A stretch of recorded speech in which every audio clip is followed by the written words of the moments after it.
Next gen நேர்கள் அனைவருக்கும் சிறந்த நல் வணக்கங்கள். நெக்ஸ்ட் ஜென் என்றாலே அடுத்த கட்ட முயற்சி, அடுத்த கட்ட வெற்றி உருவாக்குவதுதான் இந்த சேனல், நெக்ஸ்ட் ஜென் சேனல். உங்கள் வாழ்க்கையில் தலைகீழாக மாற்றக்கூடிய எல்லாருடைய வாழ்க்கையும் இந்த ஏப்ரல் மாதம், இது ஏப்ரல் மாத பலன்கள். இந்த ஏப்ரல் மாதம் எல்லாருடைய வாழ்க்கையும் தலைகீழ மாறப்போகுது.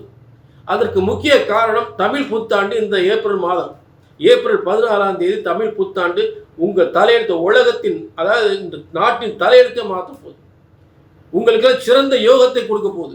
அடுத்து மிகப்பெரிய முன்னேற்றம் என்பது பார்த்தோம்னா, இந்த ஏப்ரல் 23 ஏற்படக்கூடிய தேர்தல்.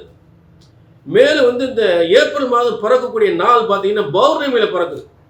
பங்குனி 18 இந்த ஏப்ரல் 1ஆம் தேதி பிறக்குது.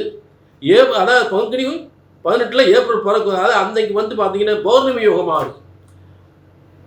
நான் காலண்டர் பார்ப்பாங்க, என்னங்க அன்னைக்கு சதுர்தசி போட்டிருக்குப்பாங்க. சதுர்தசி வந்துட்டாலே பௌர்ணமின்னு அர்த்தம். சதுர்தசி பார்த்தீங்கன்னா 3 நாளைக்கு தான் இருக்கும். அதுக்கப்புறம் பௌர்ணமி யோகம். அப்போ இந்த பௌர்ணமி யோகத்தில் இந்த ஏப்ரல் மாதம் தொடங்கும் பொழுது, இந்த ஏப்ரல் மாதம் ஏகப்பட்ட பேருக்கு தலையெழுத்தே மாறப்போகுது. வாழ்க்கையில் பெரிய உச்சத்துக்கு போக போறாங்க. அப்ப யாரெல்லாம் எந்தெந்த மாதிரி ஒரு யோகம் அனுபவிக்க போறாங்கன்றத நம்ம எல்லா ராசிக்கும் தெளிவா பார்க்க போறோம். ஒவ்வொரு ராசிக்கும் தெளிவான யோகங்களை இந்த ஏப்ரல் மாத யோகங்களை நிச்சயமா அடிச்சு சொல்ல போறேன். ஆச்சரியமா இருக்கும், அற்புதமா இருக்கும். புரிஞ்சுட்டீங்களா? அது என்னன்னா, ஜோதிட சாஸ்திரம் என்பது இறைவனால் படைக்கப்பட்டது என்பது மட்டும் தெரிஞ்சுக்கோங்க. ஏசுன்னு சொல்லிட முடியாது. இங்க கிரக கட்டங்கள் இருக்கு. இறைவனா பிரம்மனால் படைக்கப்பட்ட ஜோதிட சாஸ்திரம். ஜோதிட சாஸ்திரம் என்பது இறைவனால் படைக்கப்பட்டது. ஒருபோதும் தப்புவதில்லை, தவறுவதில்லை. எல்லாமே தலை எழுத்துன்னு எழுதியிருக்காரு, நம்ம தலையெழுத்த. அப்போ உங்க ஒவ்வொருடைய தலையெழுத்து எப்படி இருக்கு அப்படின்றத உங்க சுய ஜாதகம் தான் தெளிவா சொல்லுன்றத தெளிவா தெரிஞ்சுக்குங்க. அப்ப இங்க சொல்லக்கூடிய பலன்கள் பொது பலன்கள். இதுல எந்த அளவுக்கு உங்களுக்கு நடக்க போகுது அப்படின்றத உங்க தலையெழுத்த எழுதியிருக்கார் பிரம்மன். ஆக பிரம்மனால் எழுதப்பட்ட தலையெழுத்து ஒருபோதும் தப்புவதில்லை, தவறுவதில்லை.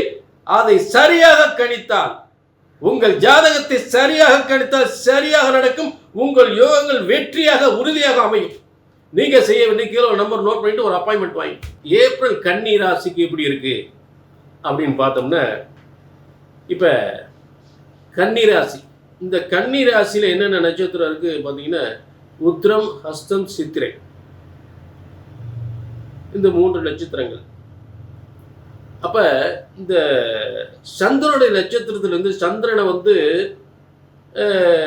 சனி பார்க்கும் பொழுது எவ்வளவு பாதிப்பு. சனி சந்திரனை பார்த்தாலும், சனி சந்திரனோட சேர்ந்திருந்தாலும்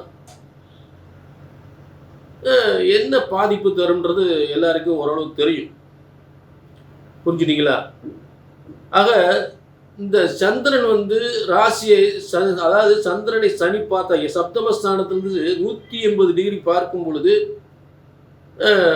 தொழில் பாதிப்பு, தொழில் முன்னேற்றங்கள், கணவன் மனைக்குள்ள பிரச்சனைகள், இதெல்லாம் ஏற்படுத்த தயாராக இருக்கும். தொழிலில் ஒரு பாதிப்பு ஏற்படுத்தும், முன்னேற்றம் தடுக்கும். தேவையில்லாத பழிச்சொல், அவமானங்கள், பொருளாதார பிரச்சனைகள், கணவன் மனை பிரச்சனைகள், அதே நேரத்தில் ஒரு பார்ட்னர்ஷிப் தொழில்கள், இதெல்லாம் பார்ட்னர்ஷிப், கூட்டு பார்ட்னர்ஷிப், அரசியல், அரசாங்க உத்தியோகத்தில் இருக்கிறவங்களுக்கு கொஞ்சம் கவனமாக இருக்கணும். இந்த காலத்தில் அரசியலில் இருக்கக்கூடியவங்க கொஞ்சம் கவனமாக இருக்கணும். அவங்களாம் ஒரு சிறப்பான, ஏன்னு கேட்டிங்கன்னா, கன்னிக்கு 6, அதாவது பார்த்தீங்கன்னா நல்லா 5, 6ஆம் அதிபதி, 5, 6ஆம் அதிபதி 7ல் இருக்கார். அப்போ உறவுல திருமணங்கள் ஏற்பட்டாலும் ஒரு கம்பல் பண்ணி திருமணம் பண்ணுவாங்க, இல்லாட்டி காதல் திருமணம் ஃபெயிலியர் ஆகிடும். செவ்வாய் சனி சேர்ந்துட்டாலே, செவ்வாயோட சேர்ந்தாலே இந்த மாதிரி காதல் பிரச்சனைகள் வரதான் செய்யும். ஆனால் அது சிறப்பாக அமையாது. ஆனால் கவனமாக தான் இருக்கணும். செவ்வாய் சனி தெரிஞ்சாலே காதல் தான். அப்போ 7ஆம் இடத்துல கண்டிப்பாக காதல் திருமணம் ஏற்படும். ஆனால் கவனமாக இருக்கணும். அது மிகப்பெரிய வெற்றி ஏற்படுத்தாது. தொழிலில் கவனமாக இருக்கணும், உத்தியோகத்தில் கவனமாக இருக்கணும், கணவன் மனை பிரச்சனை கவனமாக இருக்கணும். சரி, உங்களுக்கு என்ன ஒரு முக்கியமாக அதாவது ஒரு நல்ல பதவி வரப்போகுது. உயர்ந்த இவ்வளவு பிரச்சனைகள் இருந்தாலும் ஒரு உத்தியோகத்தில் நல்ல உயர்வு ஒன்று வரப்போது ஏப்ரல் 20க்கு அப்புறம். அதாவது ஒரு சோதனை கொடுத்து தாங்க மிகப்பெரிய ஒரு ஆச்சரியமான பலன்களை கொடுக்கும். அப்புறம் ஏப்ரல் 20 உங்களுக்கு மிகப்பெரிய அதிர்ஷ்டம் ஏற்பட போகுது. இப்போ இதெல்லாம் ஓரளவு பாதிப்பு நான் கொடுத்தேன். இருந்தாலும் ஏப்ரல் 20க்கு அப்புறம் ஏன்னா சுக்கிரன் போய் வலிமை அடைகிறார். மிகப்பெரிய ஒரு பதவி, மிகப்பெரிய செல்வம், மிகப்பெரிய முன்னேற்றம், அரசியல் அரசாங்கம் வந்தாலும் மிகப்பெரிய முன்னேற்றம் ஏற்படுவதற்கு அந்த ஏப்ரல் 20க்கு அப்புறம் வாய்ப்புகள் உண்டு. முன்னேற்றம் நிச்சயமாக உண்டு. ஆச்சரியப்பட யோகம் நிச்சயமாக உண்டு. இது எந்த அளவுக்கு உண்மை அப்படின்றது தெளிவாக தெரிஞ்சுக்கணும்னா கீழே ஒரு நம்பரை நோட் பண்ணிக்க, ஒரு அப்பாயின்மெண்ட் வாங்கிக்க. சரிங்களா? மீண்டும் சந்திப்போம்.